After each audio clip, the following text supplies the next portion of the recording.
Assalamualaikum warahmatullahi wabarakatuh. Selamat pagi teman-teman semuanya.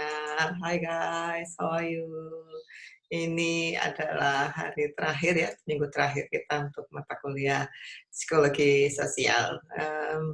Materi ini untuk materi yang akan saya sampaikan pada hari ini sebenarnya sebagian sudah kita bahas pada minggu lalu, tapi saya baru punya kesempatan untuk merekam dan nguploadnya di media sosial pada minggu ini. Okay. Minggu ini kita akan berdiskusi atau membahas tentang perilaku menolong atau helping others.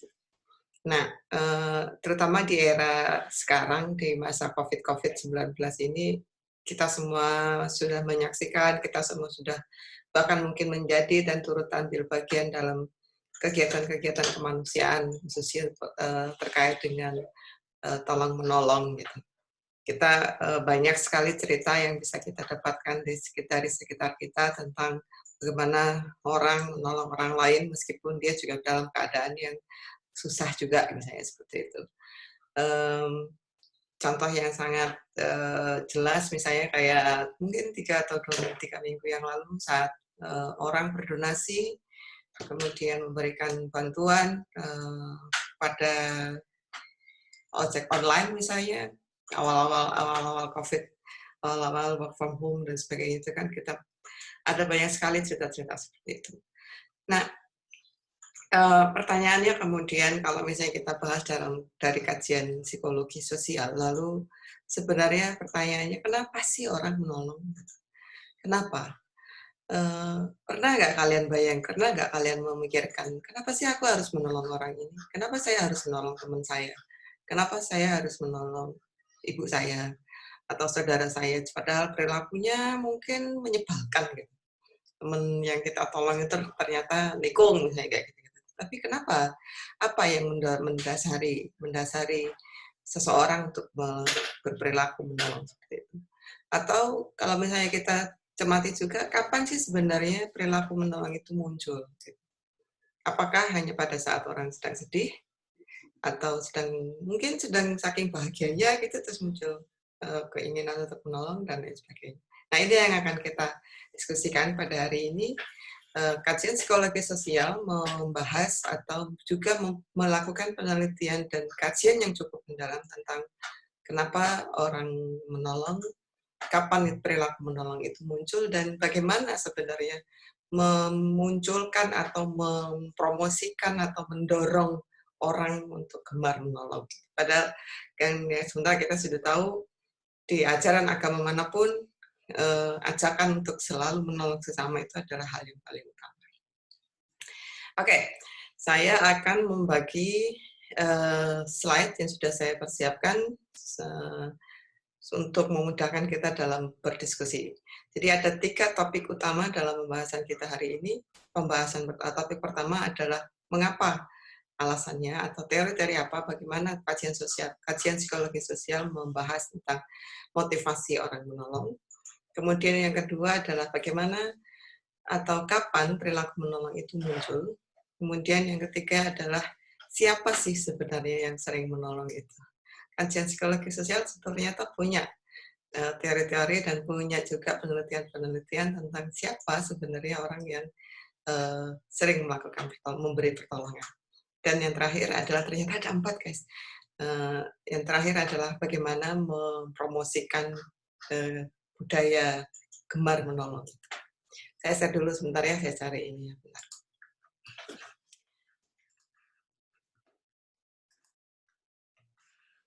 Oke. Perilaku menolong, coba kalau kita perhatikan dari gambar yang ada di sini, gambar-gambar di sini. Hampir saya mengambil gambar ini dari Google. Kita lihat di sini di gambar pertama di sini adalah peristiwa terjadi bencana, pada saat terjadi bencana. Ini bencana gempa bumi kalau tidak salah. Kemudian yang di gambar kedua ini adalah ketika terjadi kecelakaan lalu lintas. Kemudian yang ketiga di gambar di sini adalah gambar ketika sekelompok anak yang mendonasikan mainannya untuk orang-orang yang tidak beruntung. Gitu. Nah, Sebelum saya mulai deh, saya mau tanya dulu kepada kalian, pernah nggak misalnya kalian berada dalam situasi, lagi di jalan gitu, terus tiba-tiba ada orang asing menghentikan kalian, terus nanya, "Mas, Mbak, ini rumahnya ini ada arahnya kemana? Atau alamat ini di mana letaknya?" Ditanya arah atau ditanya alamat oleh orang lain, oleh orang asing. Pertanyaan saya, apakah kalian akan memberikan pertolongan kepada orang-orang tersebut? Apa yang akan kalian lakukan? Apakah kalian akan menolong dan menunjukkan arah? Gitu, misalnya kalian tahu gitu ya, sudah tahu, oh ini rumahnya di sana, di sana. Apakah kalian akan menolong orang asing itu? Atau nyuekin gitu ya, nggak tahu, misalnya seperti itu. Atau menjawab tapi bilang nggak tahu gitu meskipun kamu tahu. Atau cuekin aja. Apa sih yang pertanyaannya kemudian mengapa gitu. Kalau kalian memilih, oh ya saya tolong lah Bu, kasihan dia orang asing nanti kalau kesasar, kalau apa dan seterusnya. Atau misalnya ada juga yang pernah menjawab, ada yang berkata, saya dulu pernah ditolong Bu, karena saya dulu pernah kesasar, lalu kemudian ada orang yang baik hati menolong saya. Pertanyaan saya kemudian, kenapa gitu ya? Kenapa kamu menolong mereka? Nah, teori dalam psikologi sosial melihat, ada beberapa alasan sebenarnya, ada beberapa motivasi, ada beberapa analisis yang menjawab atau berusaha menjawab kenapa kita menolong orang lain. Gitu. Ada kurang lebih 6 teori yang menjelaskan kenapa orang melakukan memberikan penawaran, memberikan pertolongan. Teori pertama adalah teori behaviorism atau teori perilaku. Teori ini menjelaskan bahwa manusia menolong karena dia sudah dibiasakan.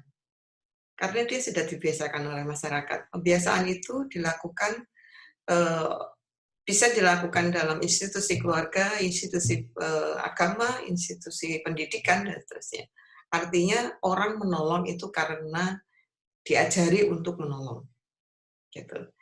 Nah, contohnya misalnya, kalau di rumah gitu, siapa yang sering bantuin ibu cuci piring? Atau ibu kalian cuci piring? Atau ngepel atau bersih rumah yang lain? Kebiasaan-kebiasaan itu, misalnya kebiasaan yang kalian sudah tahu gitu ya, tiap pagi gitu bangun tidur, tugasnya adalah cuci piring dan seterusnya. Dari siapa kalian punya pengetahuan atau dan kemampuan untuk mencuci piring ini kalau orang tuamu itu tidak membiasakan sejak kecil? Saya seperti itu. Atau misalnya di lembaga keagamaan, di pondok pesantren, di lembaga keagamaan dan pendidikan, di pondok pesantren, kemudian di masjid, gitu ya, kita juga diajari informasi atau pengetahuan tentang menolong itu disampaikan melalui ayat-ayat, misalnya melalui hadis, betapa pahala yang akan diterima oleh orang yang gemar menolong itu dan seterusnya. Jadi teori ini menganggap atau percaya bahwa manusia atau seseorang itu menolong orang lain karena dibiasakan. Sangat berbeda kalau misalnya orang itu kita ketemu dengan orang yang nggak pernah diajari. Misalnya ya ini stereotip saya. Misalnya ada anak manja gitu ya, anak tunggal misalnya, atau bukan anak-anak yang tidak dibiasakan untuk membantu orang tuanya, semuanya dikerjakan oleh pembantu dan lain sebagainya. Nanti sampai dewasa, dia akan bersikap seperti itu. Sense of menolongnya itu juga akan berkurang. Nah, teori kedua itu adalah teori pertukaran sosial. Teori pertukaran sosial pada prinsipnya menjelaskan bahwa seseorang menolong orang lain itu karena ada tujuan yang menguntungkan dirinya. Gitu. Jadi teori ini percaya bahwa ketika saya menolong orang lain, saya akan mendapatkan imbalan. Gitu. Jadi misalnya, contohnya banyak sekali. Misalnya, saya ada teman kuliah, ada teman kalian, aku titip absen. Gitu. Hari ini aku nggak masuk, tapi tolong titip absen. Tujuanmu menolong itu tujuanmu kemudian menitip absen temanmu itu bukan karena dia akan bukan karena kamu memang mau menolong gitu, tapi kamu yakin bahwa suatu saat kamu akan juga melakukan hal yang sama. Jadi suatu saat misalnya minggu berikutnya giliran kamu yang nggak datang, ya kamu tinggal mau masih aku tolong bagian aku di titip absen ya kan, aku minggu lalu kan sudah titipin absen kamu.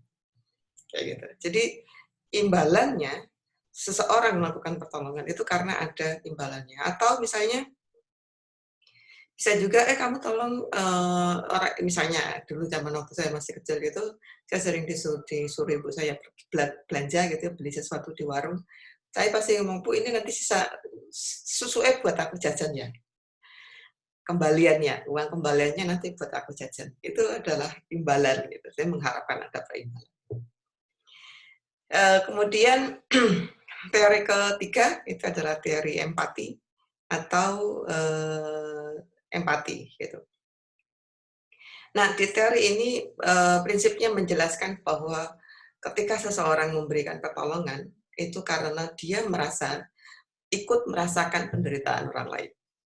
Gitu. Contoh di awal tadi ada orang yang bertanya, ada orang asing yang menanyakan arah, kemudian kalian ada yang menolong karena kasihan Bu, nanti misalnya seperti saya dulu pernah kesasar, kemudian ada orang asing yang menolong saya tahu rasanya kesasar gitu. Atau misalnya ada teman yang sedang curhat atau galau atau sedih karena patah hati misalnya, kemudian kamu memberi pertolongan, mendampingi dan sebagainya karena merasa dulu waktu patah hati itu juga kayak gitu rasanya. Di kasus saya juga pernah merasakan seperti itu. Setelah tak pikir-pikir ternyata ini masuk dalam kategori empati. Jadi dulu waktu gempa bumi di Bantul tahun 2006, rumah saya termasuk bagian yang jadi korban. Saya termasuk salah satu korbannya karena rumah hancur gitu ya. Rumah saya harus ditandani lagi. Nah, orang yang membantu masyarakat yang membantu saya pada saat itu adalah masyarakat teman-teman saya yang tinggalnya di Merapi, di lereng Merapi. Nah, pada tahun 2010 ketika Merapi meletus, urgensi saya mempunyai dorongan dari dalam diri saya untuk ini waktunya saya menolong mereka, karena saya dulu pernah ditolong oleh saudara-saudara saya yang ada di Merapi. Nah, bentuk pertolongannya bisa macam-macam. Saya masuk ke dalam kelompok yang memang memberikan pertolongan pada saat itu.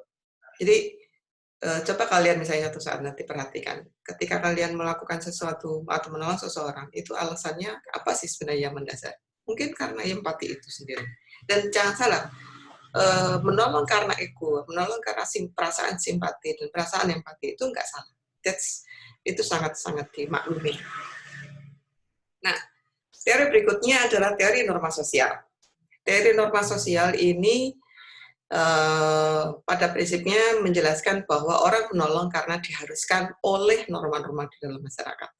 Diharuskan. Berbeda ya dengan teori behaviorism itu, di awal tadi teori perilaku, orang menolong itu karena diajari gitu. Kalau ini karena diharuskan.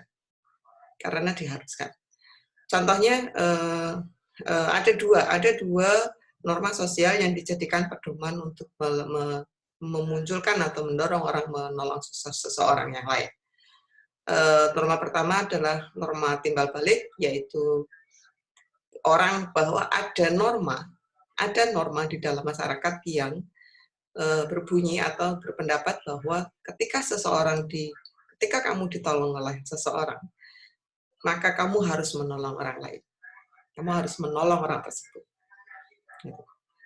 Ya kalau misalnya kamu sudah ditolong oleh temanmu, ya kamu juga suatu saat harus membalas gitu. Membalas pertolongan atau membalas temanmu itu dengan menolongnya. Atau kemudian norma kedua adalah norma tanggung jawab sosial, bahwa seseorang itu menolong karena dia tidak mengharapkan balasan, karena memang orangnya memang harus ditolong gitu. Orang itu memang harus ditolong.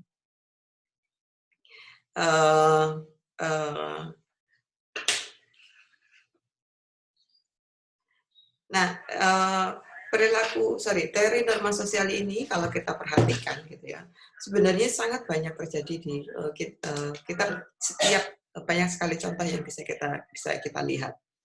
Misalnya kalau paling gampang, contoh paling nyata adalah di dalam masyarakat di daerah Bantul masih banyak kalau ya saya tahu Bantul, Gunung Kidul gitu ya. Kalau ada orang yang punya kerja, maka tetangga-tetangganya juga otomatis akan membantu, rewang istilahnya kan. Nah, kalau dari kacamata psikologi sosial, bentuk rewang itu sebenarnya adalah bentuk pertolongan yang berdasarkan pada norma sosial. Kenapa? Karena kalau misalnya ada orang hajatan, kemudian dia tidak rewang, maka pada saat seorang tersebut akan punya hajatan, tetangga-tetangganya tidak akan membantu. Ya kan? Nggak akan ngomong. Ya wes rewang hajatan ya hajatan dewe gitu. Atau contohnya yang paling atau contoh lain misalnya kalau misalnya ada seripah, ada takziah, ada layatan gitu. Kemudian ada satu dua warga yang nggak datang untuk membantu apa namanya yang berduka cita itu mempersiapkan macam-macam yang ada di situ. Nanti biasanya akan muncul juga pada saat yang bersangkutan misalnya terjadi halangan atau musibah, dia juga akan akibat. Norma-norma sosial ini yang berkembang yang kemudian membuat orang menolong itu karena langkah misalnya aku saat membutuhkan pertolongan, masyarakat nggak akan membantu saya. Kira-kira seperti itu. Nah, kemudian teori berikutnya atau dua teori berikutnya adalah teori evolusi. Pembahasan tentang mengapa kita menolong dalam kajian atau dalam kacamata teori evolusi itu melihat bahwa perilaku menolong itu dilakukan dalam rangka survival, dalam rangka untuk bertahan hidup. Kebayang nggak, kita itu menolong orang lain itu karena kita sedang bertahan hidup. Apa nih maksudnya? Nah, proses teori ini, teoretisi atau para ilmuwan yang berada di dalam teori ini percaya bahwa gen yang ada di dalam seseorang individu, gen yang berkembang gitu ya, yang turun temurun ada di dalam, akan membuat individu cenderung untuk berkorban demi kepentingannya sendiri. Sejarah masyarakat primitif misalnya, kalau kita lihat dari situasi yang terjadi pada masyarakat primitif, kelompok masyarakat yang berfokus kepada dirinya sendiri, mereka cenderung lebih bisa untuk bertahan hidup ketimbang kalau mereka memperhatikan orang lain. Gitu. Nah, para teoretisi di teori evolusi ini yang membahas tentang perilaku menolong ini, mereka melihatnya seperti itu. Berdasarkan pengamatan pada masyarakat primitif, mereka kemudian melihat bahwa kalau begitu orang yang kalau misalnya seseorang itu menolong orang asing yang berada di luar kelompoknya mereka atau berada di luar garis darahnya mereka, kemungkinan atau chances untuk survival itu sangat kecil. Gitu. Nah, kemudian teori ini kemudian mengatakan bahwa keegoisan genetik, dia menyampaikan mereka menyampaikan bahwa keegoisan menjadi egois secara genetik dalam konteks perilaku menolong itu adalah sesuatu yang sah-sah saja. Kenapa? Karena kalau kita nggak egois, kalau kita memperhatikan orang lain, nanti yang akan kena adalah kita sendiri, ibu kita, orang tua kita, saudara-saudara kita, bibi kita, dan seterusnya. Ingat konteksnya di sini adalah masyarakat primitif pada masa itu. Nah, pada perkembangannya, teori ini juga melihat bahwa ada dua hal yang sebenarnya mendorong kita untuk memberikan pertolongan dalam rangka untuk mempertahankan diri.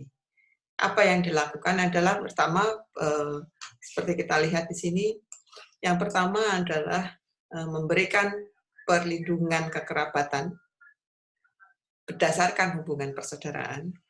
kemudian melakukan perlindungan timbal balik biologis, gitu ya.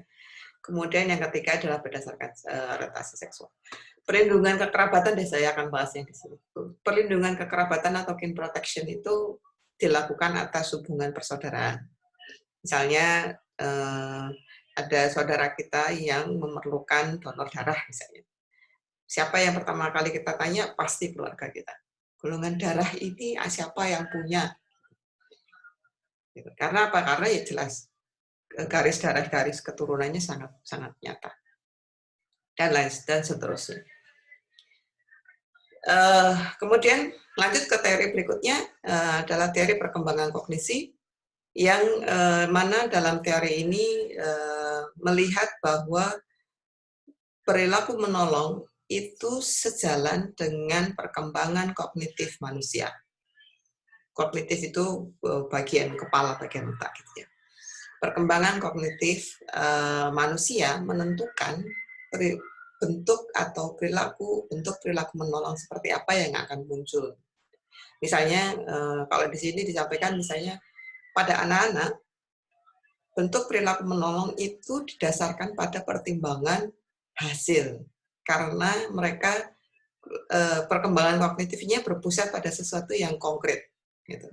Misalnya kalau kita nyuruh makanya kalau dulu waktu ngajari anak-anak puasa misalnya, kita tidak orang tua tidak bisa menjelaskan bahwa berpuasa itu adalah mendapatkan pahala. Tapi konsep pahala itu terlalu abstrak buat anak-anak. Maka untuk mengajarinya atau menjelaskan kepada mereka yang kita berikan waktu kecil saya bilang nanti kita dapat hadiah permen. Jadi, kalau bisa puasa seharian nanti dapat hadiah permen. Konkret hal-hal yang konkret seperti itu terjadi karena pada masa anak-anak perkembangan otaknya masih belum bisa membahas sesuatu yang abstrak. Sebaliknya pada orang dewasa, di mana perkembangan kognitifnya sudah berkembang sangat pesat, sudah bisa memahami konsep-konsep yang abstrak, maka perilaku menolong mereka itu juga akan ditentukan pada hal-hal yang sifatnya abstrak. Tadi misalnya contoh balas budi, soal pertimbangan biaya, soal semacam yang itu sifatnya abstrak itu. Kita nggak tahu kok misalnya pada orang dewasa seseorang atau alasan ketika menolong itu bisa jadi karena uang gitu. Konsep uang itu sebenarnya sangat abstrak bagi dalam perkembangan kognitif. Oke, dari ke-6 teori yang sudah kita bahas ini, tentu saja ada lebih dan kurangnya gitu ya dari masing-masing teori.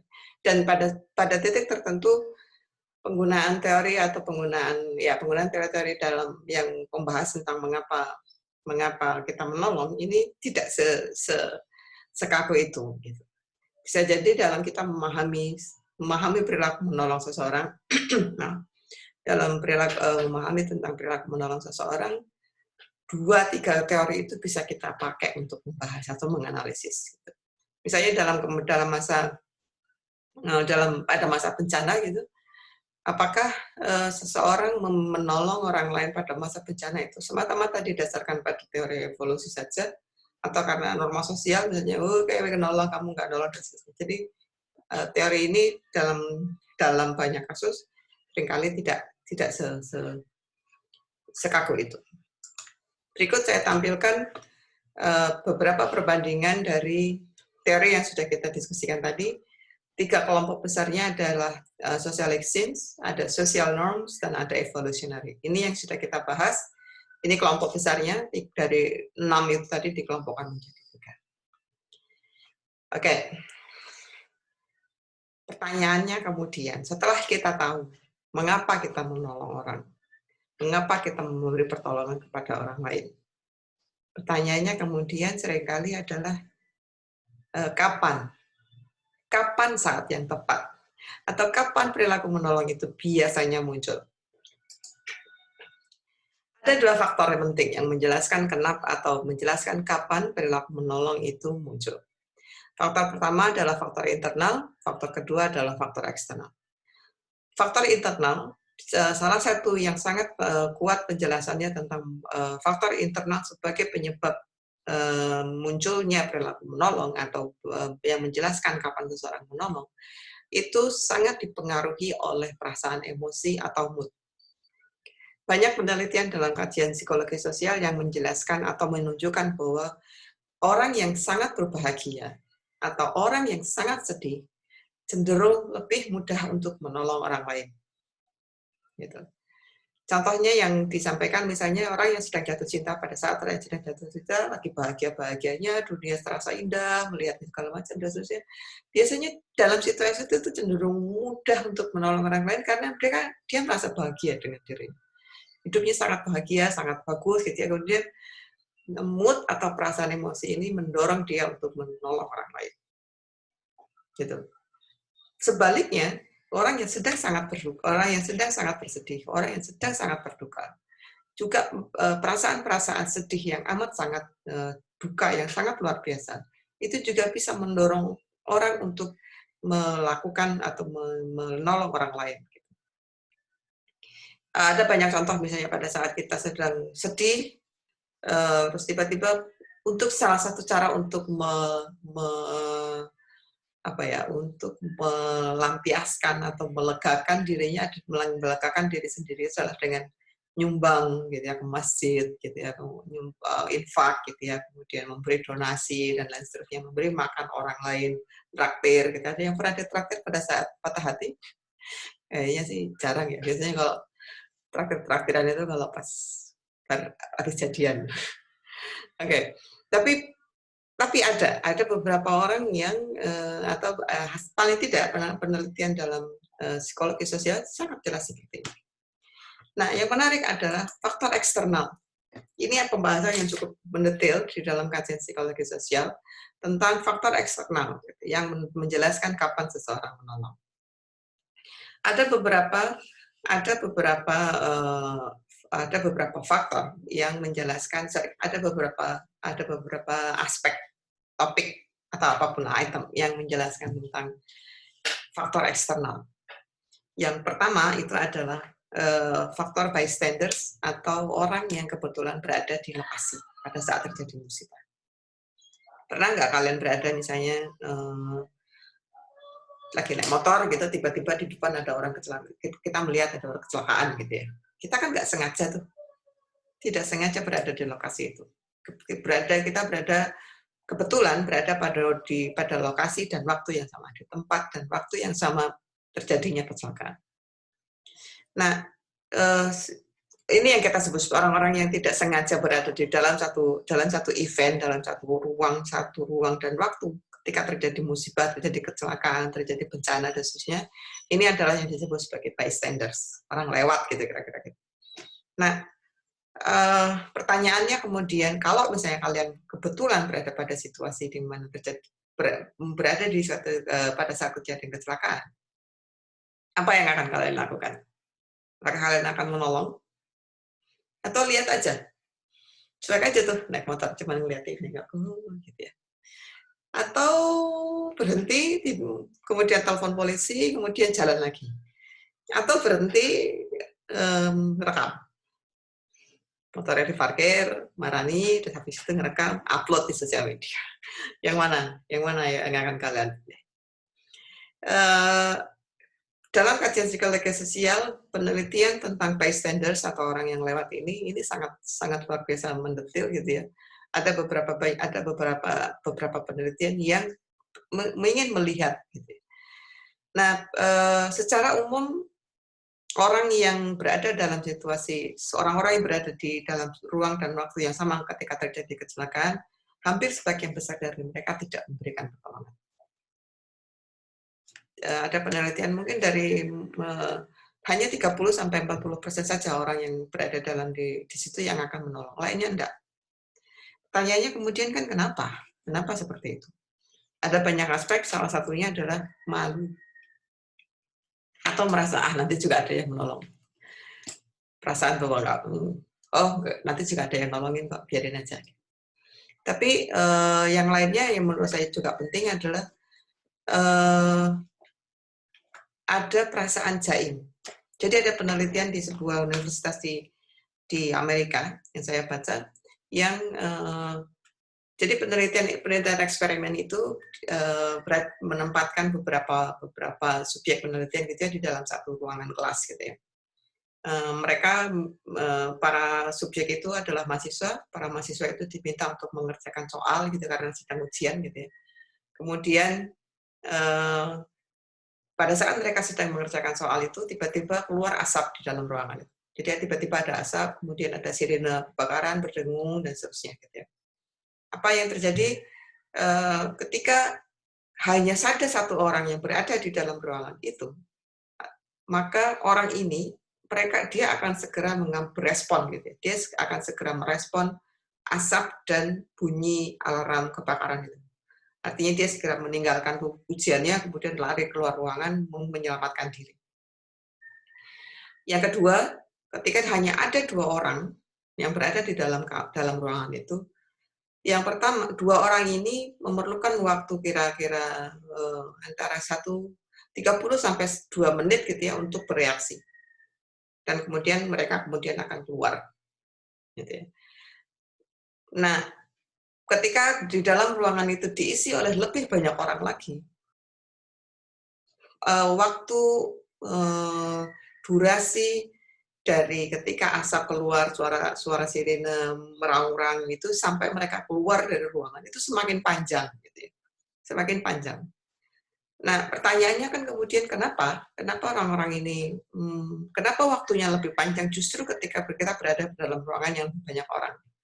Penjelasannya adalah yaitu tadi, mereka merasa, oh orang lain tidak bereaksi seperti itu, jangan-jangan hanya saya yang parno, gitu ya.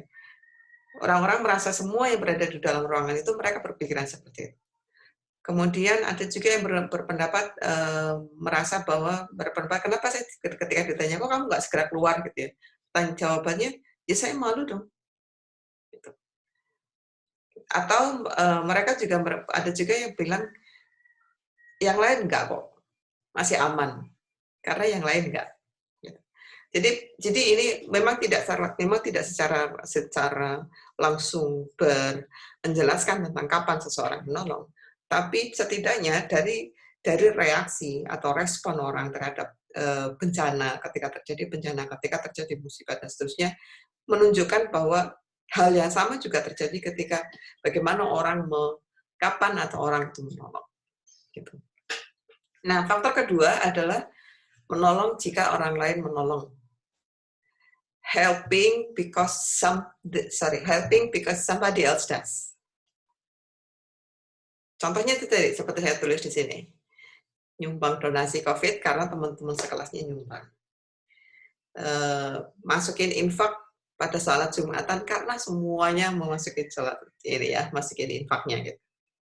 Dan lain seterusnya. Jadi karena orang lain yang menolong, karena orang yang sudah menolong. Dan kita berada dalam kelompok seperti itu, maka cenderung juga membuat kita akan menolong. Kenapa menolong nanti? Kenapa kita menolong ketika ada orang lain menolong? Peneliti di topik sebelumnya tadi sudah kita bahas. Yang ketiga adalah faktor desakan waktu atau time pressure.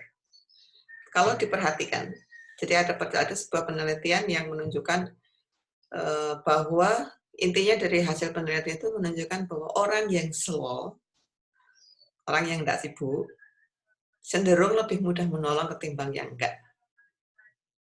yang sibuk. Kenapa? Tapi ini bukan berarti bahwa orang-orang yang sangat sibuk itu nggak mau menolong, tidak mau menolong atau tidak mau membantu.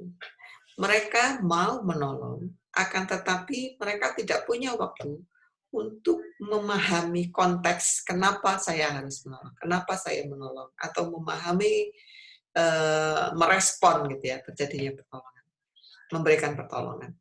Contoh tadi misalnya ketika terjadi kecelakaan, misalnya orang yang sibuk akan mereka akan, tapi konteks mereka tidak punya waktu untuk memahami kenapa ini orang ini harus ditolong, ada kecelakaan karena apa dan seterusnya. Gitu. Yang terakhir, faktor keempat itu adalah kesamaan. Yaitu kecenderungan akan menolong jika ada kesamaan. Kesamaannya bisa berasal dari daerah yang sama, berasal dari agama yang sama, berasal dari alumni sekolah yang sama, gitu kan. Coba deh kalian ingat-ingat dulu waktu SMA, pernah nggak minta donatur kepada alumni, gitu kan? Atau misalnya ketika kalau terjadi yang sering saya lihat dulu waktu itu, misalnya ada banjir di mana gitu ya, di satu tempat gitu, maka himpunan mahasiswa dari apa gitu mereka akan membuat donasi gitu untuk menolong mereka. Jadi perilaku menolong muncul karena ada kesamaan itu. Nah, berikutnya topik ketiga, tanyanya kemudian siapa? Siapa sih sebenarnya yang suka menolong itu? Menarik kan? Pertanyaannya siapa sebenarnya yang suka menolong? Perilaku menolong bisa terjadi, semua orang itu semua orang itu punya perilaku menolong, punya kecenderungan untuk menolong. Tapi penelitian dalam kajian psikologi sosial melihat bahwa ada faktor-faktor tertentu yang mendominasi yang terjadi atau orang yang gemar menolong itu punya faktor-faktor tertentu yang mendominasi dibanding yang tidak. Contoh misalnya di sini soal sifat atau karakter, gitu. Contohnya Bunda Teresa. Di dunia ini ya hanya ada satu Bunda Teresa. Artinya faktor sifat itu sangat jarang gitu ya, sangat jarang. Tapi misalnya orang-orang yang religius, kalau misalnya kita berdasarkan dari agama, orang-orang yang religius cenderung lebih suka menolak ketimbang yang tidak religius. Tapi tentu saja, disclaimer saya adalah bukan berarti orang yang tidak religius itu tidak suka menolong, gitu kan? Kalau dari hasil penelitiannya di kajian psikologi sosial, mereka menemukan bahwa orang yang religius lebih sering menolong daripada orang yang tidak religius. Jelasannya panjang sekali, tapi intinya seperti itu. Sama seperti yang tadi. Misalnya tanya, Bu, lah itu orang-orang yang ateis itu malah mereka lebih banyak yang menolong dan lebih konkret. Iya, betul. Akan tetapi bukan berarti orang yang ateis itu kemudian, pernyataan ini kan menjelaskan tidak semuanya. Seperti itu. Nah, yang berikutnya adalah terkait dengan jenis kelamin. Jenis kelamin, perempuan dan laki-laki semuanya suka menolong. Akan tetapi kecenderungannya adalah laki-laki cenderung mudah menolong dalam situasi yang berbahaya atau emergensi. Yang berbahaya atau emergensi. Misalnya orang tenggelam misalnya gitu. Kalau kalian perhatikan dari 10 orang yang berada di situ, misalnya yang langsung masuk cemplung gitu ya, terus menolong berenang dan menolong yang itu lebih banyak laki-laki ketimbang perempuan. Sedangkan dalam situasi tertentu, perempuan cenderung lebih menolong atau lebih suka menolong sebagai relawan gitu, dalam situasi yang tidak emergensi, membutuhkan ketekunan, misalnya seperti itu, dan lain sebagainya. Jadi cenderung sebagai relawan umumnya banyak dilakukan oleh perempuan. Oke, topik terakhir adalah tentang bagaimana cara meningkatkan ini. Perilaku menolong dalam salah satu kajian di psikologi sosial disebut sebagai altruisme, menolong tanpa mengingat dirinya sendiri, kira-kira gitu. Nah, bagaimana caranya? Pembahasan tentang faktor yang mendorong orang untuk menolong tadi, itu sebenarnya salah satu caranya adalah untuk mempromosikan perilaku itu. Pertanyaannya kemudian lalu bagaimana caranya? Ada dua yang diusulkan oleh Myers dalam buku Psikologi Sosial. Yang pertama adalah dengan mengurangi mengurangi kendala hambatan untuk menolong.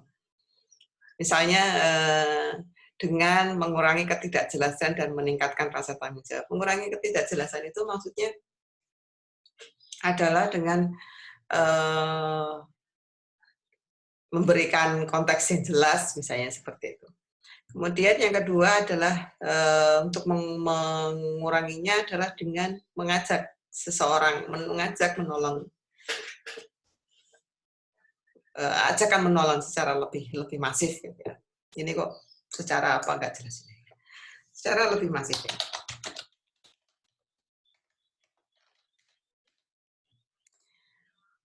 Nah, ini yang ketiga yang menarik adalah meningkatkan rasa bersalah. Jadi ada perasaan sebenarnya di dalam diri manusia. Kita tuh sering merasa bersalah loh. Kalau kita lihat gitu di pinggir jalan ada pengemis, terus kita diem aja, itu tuh rasanya kadang-kadang ngerasa bersalah. Kok aku nggak nolong ya? Kok aku tadi nggak ngasih duit ya? Kok aku nggak kasih ini ya? Dan seterusnya. Nah, eh, meningkatkan rasa bersalah dalam konteks yang positif, jadi memberikan mendorong, dapat dipakai untuk mendorong orang untuk menolong orang lain. Kampanye-kampanye yang dilakukan oleh lembaga-lembaga donor pertolongan itu, misalnya dengan memberikan, salah satunya adalah kampanye masang foto anak yang kelaparan, misalnya seperti itu. Semuanya ditempel di tempat-tempat yang strategis. Tujuannya begitu. Ketika melihat, aduh, ada ternyata masih banyak yang nggak makan, masih banyak yang kelaparan, masih banyak yang nggak bisa sekolah, dan seterusnya. Kemudian yang keempat adalah merekayasa gengsi atau harga diri. Artinya dengan misalnya, itu tadi kalau kita bicara kampanyenya, ya bahwa dengan kamu menolong orang lain, sebenarnya kamu sedang meningkatkan atau harga dirimu itu sedang dinaikkan, kira-kira gitu. Ini berkaitan dengan gengsi gitu. Asik kan kamu bisa nolong ini, membantu misalnya menolong masyarakat pinggiran pantai gitu ya, pinggir pantai, nelayan gitu ya, dengan cara dan lain sebagainya. Kira-kira kayak gitu. Yang kedua adalah dengan untuk mendorong atau meningkatkan perilaku menolong, yaitu dengan memasyarakatkan altruisme. Altruisme itu prinsipnya tadi sudah saya singgung, adalah orang perilaku menolong tanpa memperhatikan dirinya sendiri. Jadi menolong itu karena pengen menolong, nggak lagi memperhatikan gimana dia dan seterusnya. Yang untuk memasyarakatkan altruisme dilakukan dengan cara mengajarkan prinsip inklusi sosial, bahwa orang lain itu adalah kelompok kita, bukan kelompokmu saja, kelompoknya dia dan sebagainya, tapi itu orang, semuanya itu sama. Kemudian yang kedua adalah dengan memberikan atribusi, memberikan ucapan terima kasih dan seterusnya, dan membiasakan budaya altruisme. Seperti itu. Oke.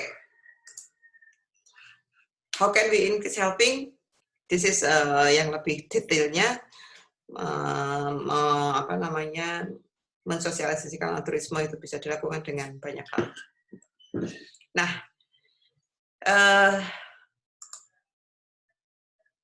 lalu apa yang kita bisa pelajari dari perilaku menolong ini? Saya melihat bahwa proses atau perilaku dan sikap suka menolong ini adalah bentuk social relations dalam diri manusia.